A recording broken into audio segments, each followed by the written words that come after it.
दोस्तों, आपने देखा होगा कुछ लोग ऐसे भी होते हैं जो किसी चीज़ का शौक़ तो रखते हैं मगर जग जाहिर नहीं करते और अपने शौक़ को इस तरह छुपाते हैं दुनिया से जैसे कोई बुरा काम करके दुनिया से छुपाया जाता है।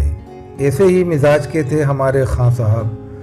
पढ़े लिखे ख़ानदानी आदमी थे और सरकारी मुलाजिम थे, मगर उनको बचपन से ही कबूतरों का बड़ा शौक़ था। उनके दादा के ज़माने से ये शौक़ जो चला आ रहा था। पूरा शहर जानता था कि खां साहब के घर कबूतर पले हुए हैं, लेकिन देखे किसी ने न थे, क्योंकि खां साहब कभी कबूतर पालने वालों के यहाँ ना तो जाते थे और ना ही किसी को अपने यहाँ बुलाना पसंद करते थे। मगर छम्मन ही एक ऐसा वाहिद शख्स था जो कि खां साहब के यहाँ आ जाया करता था। खां साहब को छम्मन एक आंख नहीं भाता था, मगर खां साहब के ना चाहते हुए भी छम्मन को बर्दाश्त करना पड़ता था, क्योंकि सारी खुदाई एक तरफ और बीवी का भाई एक तरफ। छम्मन जरीना का सगा भाई था और जरीना का थूका खां साहब उंगाल नहीं सकते थे। पूरे घर पर जरीना का एक तरफा राज था।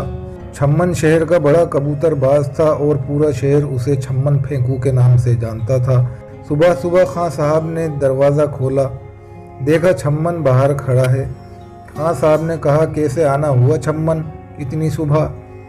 छम्मन बोला, आपके कबूतर देखने आया हूँ। क्यों आ नहीं सकता क्या बहन के घर? अंदर नहीं बुलाएंगे खां साहब?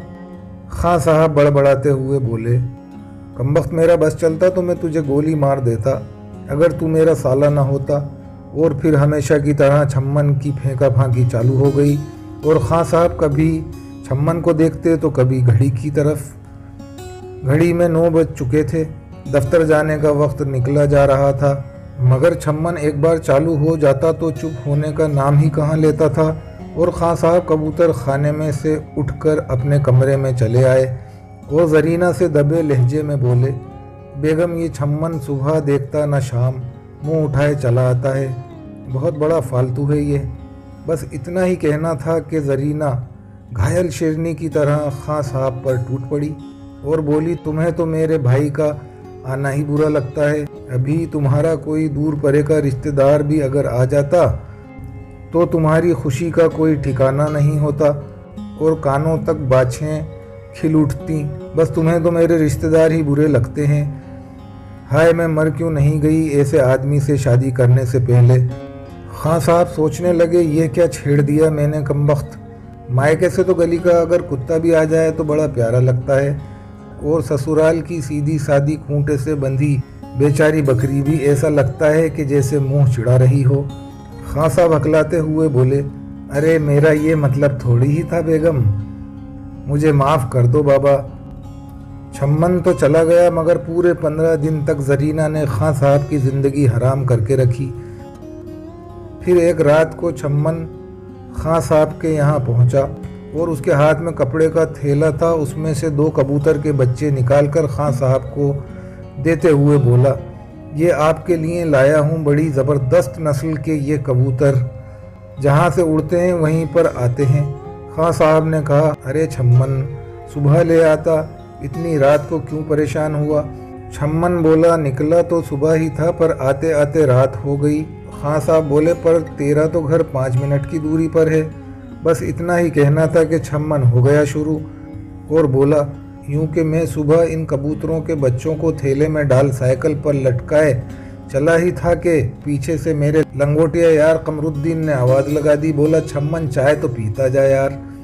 बस मैं बातों में लग गया और साइकिल पर टंगे थैले से एक एक कर दोनों कबूतर के बच्चे निकल कर उड़ गए और सारा दिन में उन्हें पकड़ने के चक्कर में पूरा शहर घूम आया।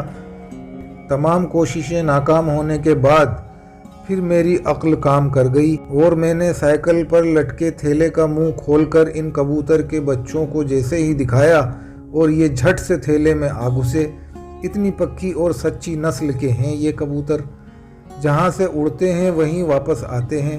खां साहब दिल ही दिल बोले, फेंकू तो बहुत देखे मगर छम्मन तेरे जैसा नहीं। और खां साहब ने सोचा, क्यों ना इस सारे फसाद की जड़ अपने सारे कबूतर छम्मन को ही दे दूं। ना रहेगा बांस और ना बजेगी बांसुरी اور اس शक्ल हराम का आना जाना भी बंद हो जाएगा। सो छम्मन से खां साहब बोले, मेरे पास तो अब वक्त ही नहीं इन सैकड़ों कबूतरों को संभालने का, बड़ा मसरूफ़ रहता हूँ मैं दफ्तर के कामों में। ये सारे कबूतर तू अपने घर ले जा, मुझ पर तेरा बड़ा एहसान होगा छम्मन, और मेरा कभी इन कबूतरों को देखने को दिल करेगा तो मैं तेरी बहन को लेकर चला आऊँगा। बस इसमें से ये एक सुर्ख कबूतर का जोड़ा छोड़ जाना।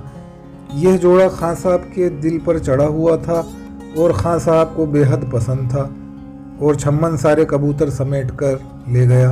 15 ही दिन गुजरे थे कि सुबह के करीब 6 बजे का वक्त था। किसी ने खां साहब का दरवाज़ा खटखटाया और अंदर से आवाज़ आई, कौन है? मैं हूँ दूल्हा भाई, तुम्हारा छम्मन। मैं तो बस ये पूछने आया था कि आपने सारे कबूतर मुझे दे दिए, पर उस सुर्ख जोड़े में ऐसा क्या है जो आपने मुझे नहीं दिया? तहश में आकर खां साहब ने छम्मन के ही अंदाज में कुछ यूँ कहा, यह ऐसी नायाब नस्ल के कबूतर का जोड़ा है, अगर कोई इनके अंडे भी मांग कर ले जाए तो उनमें से बच्चे निकलकर वापस अपने ही घर लौट आते हैं। अगर खुदा इन अंडों के पर लगा देता, कसम छम्मन की ये अंडे भी उड़कर अपने ही घर चले आते। जहाँ से उड़ते हैं वहीं लौट कर आते हैं। बड़े नायाब हैं ये कबूतर, इसलिए ये जोड़ा मैंने तुझे नहीं दिया। छम्मन खिसियाना सा होकर बस यही बोला, हैं? दोस्तों आप ज़रूर बताइएगा कमेंट्स करके कि आपको ये वीडियो कैसी लगी और ये कहानी कैसी लगी, और अगर आपको ऐसी और वीडियोस देखनी हो तो आप कमेंट्स करके मुझे बताएं। मैं ऐसी और कहानी कबूतरबाजी से रिलेटेड आपको बताता रहूँगा। चलिए तो दोस्तों मुझे इजाज़त दें, यानी कि रिजवान अली साबरी को इजाज़त दें। तो दोस्तों अल्लाह हाफिज़, गुड बाय, नमस्कार। फिर मिलेंगे किसी और वीडियो के साथ।